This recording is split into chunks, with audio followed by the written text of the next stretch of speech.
manos y brazos, pies y piernas dentro del barco y cuida a los pequeñitos.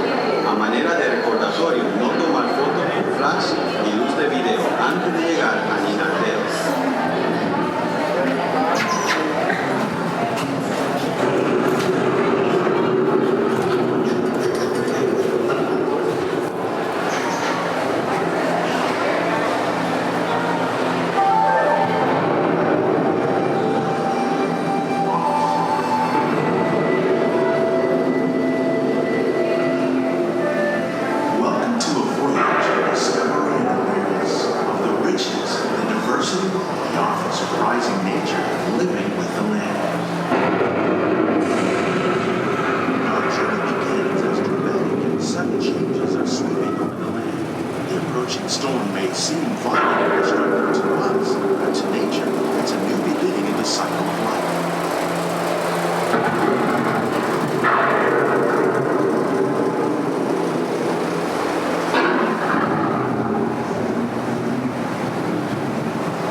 Systems is the rainforest, home to the most amazing concentration of life on the planet. These grains of fuel, of course, cover only a tiny portion of the Earth's surface, but they contain more than half of its plant and animal species. Rainforests are also extremely rich in protective living systems, providing us with oxygen, food, medicine, and other elements essential to our lives.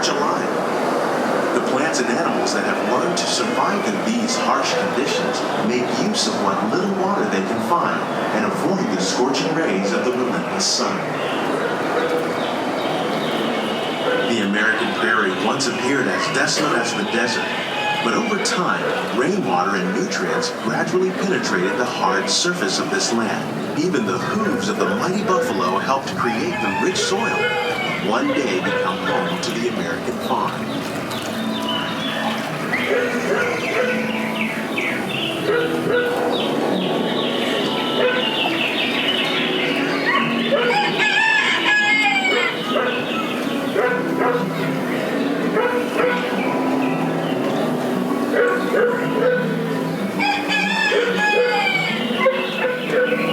Of all the forces at work on the land, humans have had one of the most profound effects. The need to produce food for a growing world led to the enormous use and sometimes overuse of the land. In our search for more efficient ways to grow food, we often fail to realize the impact of our methods.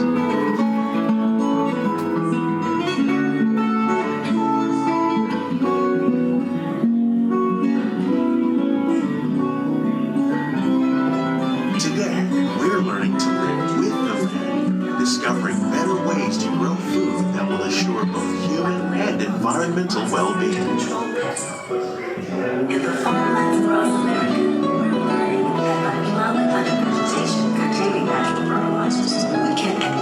soil without the use of chemicals. In arid regions, we're learning to produce food on desert seacoasts by developing and planting crops that thrive on salt water. In Japan, we're learning that by mixing leaves and other living materials into our soil, we can make farmland more fertile without the need for chemicals. Here at EPCOT, we're learning to reduce the need for chemical pesticides by breeding and using natural predators, like ladybugs and wasps, to control pests.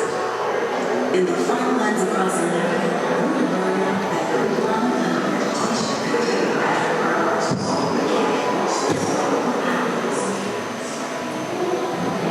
How will we meet tomorrow's growing needs for food production, yet still respect the needs of the land? Some of the answers are being discovered just ahead. To help us maintain these carefully controlled ecosystems, and for your safety, please remain seated in your boat at all times.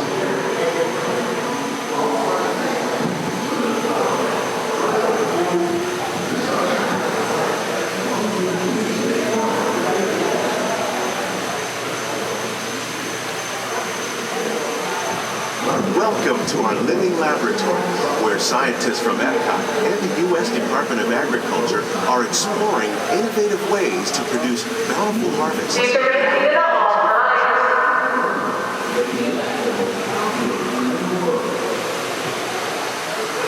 The tropics are home to the greatest diversity of plants on the planet. Many of these, like papaya, bananas, cacao, coffee, and rice, are well known around the world. These are just a few of the edible plants that have been an important source of nutrition for people living in the tropics. Many are rich in vitamins and minerals, while others are well adapted to growing in less than ideal conditions. Some, like the water lily, thrive in wet, swampy areas and waterways. All parts of this plant, even the flower petals, are edible. The starchy root of the plant has long been used to make flour for baking.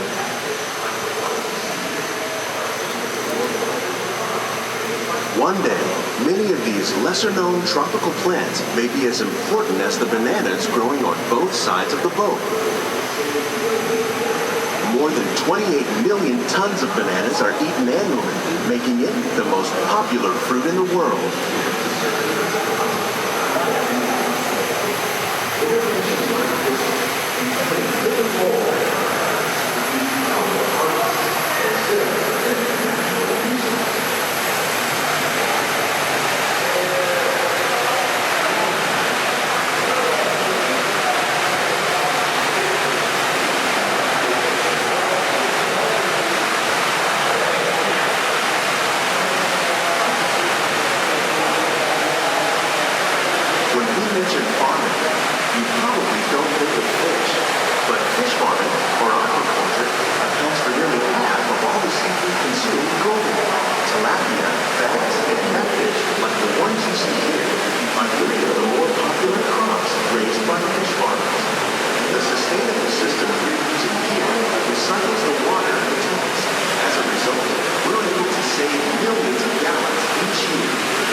Innovations like this can play an important role in our efforts to produce bountiful harvests and still protect natural resources.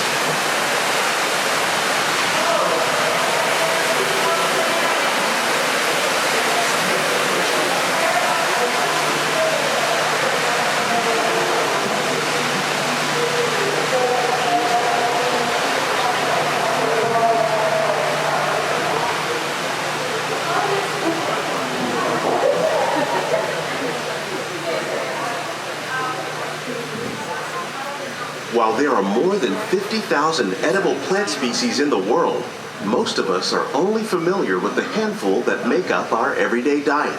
The common grains growing here, wheat, maize, sorghum, and millet, plus rice, account for nearly 2/3 of our global food consumption. Learning how to increase yields of these staples is an important goal of research around the world.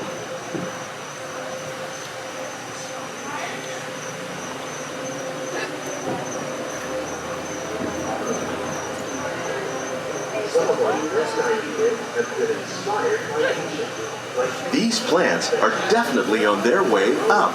Innovative growing techniques like these increase yields while more efficiently using resources like water, fertilizer, and pesticides. Another innovation at work here is our integrated pest management program.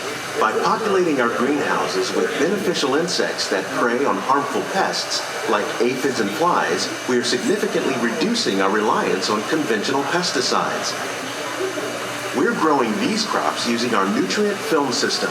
This technique precisely controls and recycles water and nutrients. With it, we can produce over 27,000 heads of lettuce a year in this one small area.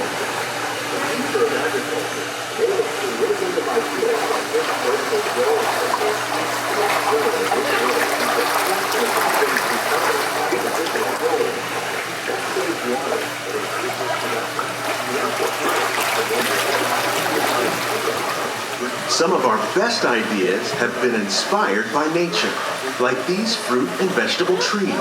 By growing these ground plants vertically, we can increase yields and better control diseases. These crops taste as good as they look.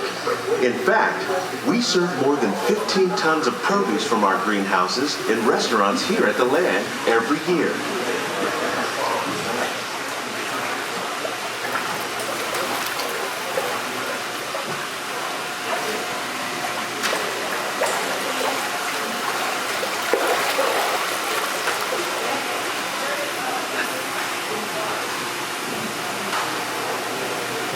The future of agriculture may include innovative ideas like this vertical growing system.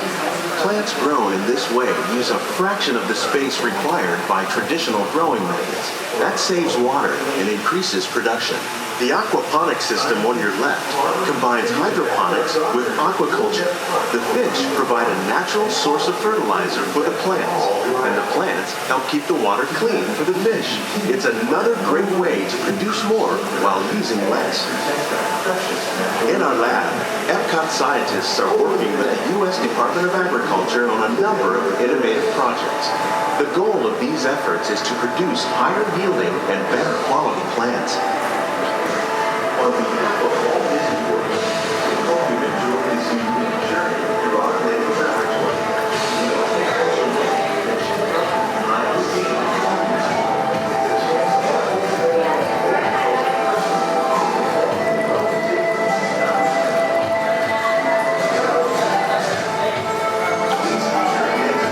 These greenhouses represent just a fraction of the work being done worldwide to produce bountiful harvests for our growing population.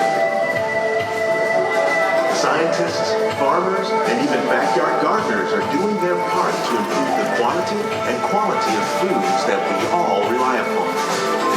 Together, we can continue to find more ways to increase food production